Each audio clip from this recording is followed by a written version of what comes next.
Hello, dear friends. I'm so glad you've joined me today. Whether you're here for inspiration, encouragement, or simply to hear a powerful story, you are most welcome.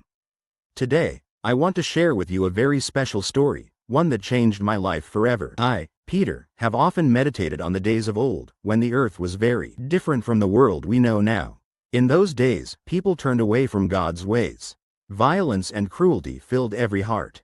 But in that darkness, there was one man who walked with God, Noah. Imagine, friends, an entire world resisting God's goodness, and yet, Noah listened for the voice above every voice. He was just, blameless, and faithful in a world of corruption. God saw Noah's heart and spoke to him with a grave command.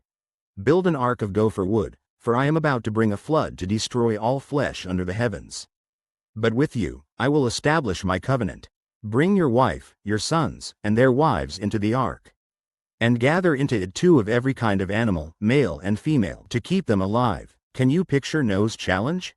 The rain had never fallen like this before. Many must have mocked, calling him foolish for building such a massive ship on dry land. Yet Noah did not argue. He didn't compromise or hesitate.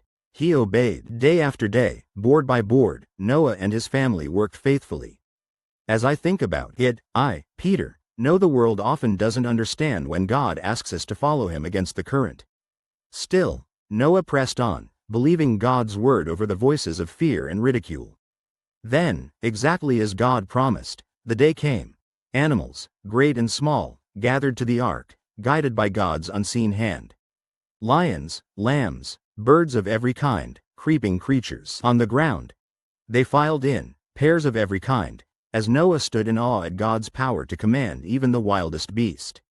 And finally, when all were safely inside, Noah, his wife, his sons and daughters-in-law, then the Lord himself shut the great door of the ark. As the skies darkened and the first drops of rain began to fall, I imagined the people outside growing confused, then frightened, as water rose higher each hour. Rain poured from above, and great fountains burst forth from the depths beneath.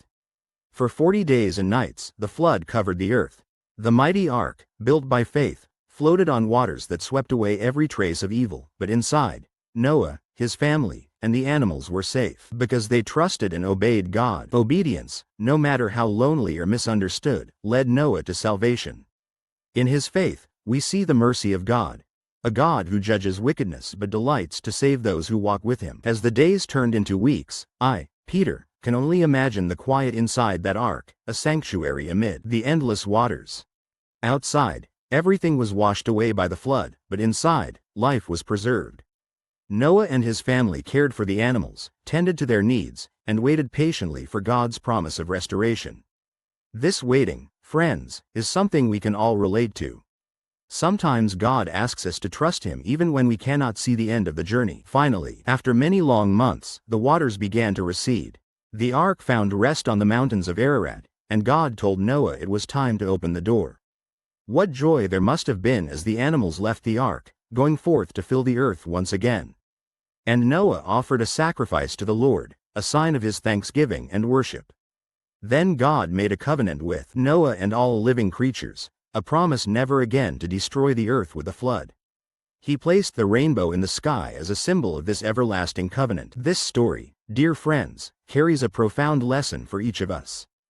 God's judgment is real, just, and certain, but his mercy is greater still. Because Noah obeyed, he and his family were saved, and the earth was given a new beginning. Like Noah, we are called to walk in obedience, to listen to God's voice, and to trust him even when the path seems difficult or the world mocks our faith. Remember, God's mercy is always alongside his judgment.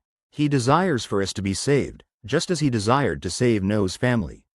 And, just as the ark was a refuge in a storm, Jesus is our refuge today. He invites us to follow him, to be sheltered by his grace through every flood and trial we face. Thank you for listening to my story. May God bless you richly and keep you strong in faith as you follow him. If you want to read this in your own Bible, turn to Genesis chapters 6 to 9. If this story inspired you, please like this video. Your likes help me know what content you enjoy.